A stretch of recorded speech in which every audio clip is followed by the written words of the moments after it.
দেন আল্লাহ, এমন কোন জুলুম নাই, গুনাহ নাই আমি করি নাই, সগীরা কবিরা, জেনে না জেনে, ইচ্ছায় অনিচ্ছায়, শিরকি বেদাতি সব গুনাহ করেছি।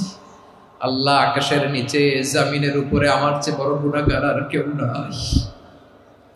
চোখের পানি ছেড়ে আল্লাহরে বলেন, আল্লাহ, আমি ছাড়া তোমার গোলামের অভাব নাই, তুমি ছাড়া আমার দ্বিতীয় কোনো রব নাই, তুমি ছাড়া তো কেউ আমার গুনাহ ক্ষমা করার নাই, তুমি আমার রব, তুমি আমার সব। বলতে পারবেন? এই তাকরীর আমার পটুয়াখালীর ভাইয়া, এই স্বীকৃতিটা দেখতে আল্লাহ বড্ড ভালোবাসে, কারণ আমরা সবাই গুনাহগার। আমরা সবাই কি? বিশ্বনবী বলেন, কুল্লুকুম খাত্তাউন, বানি আদম, তোমরা সবাই পাপী। সবাই কি?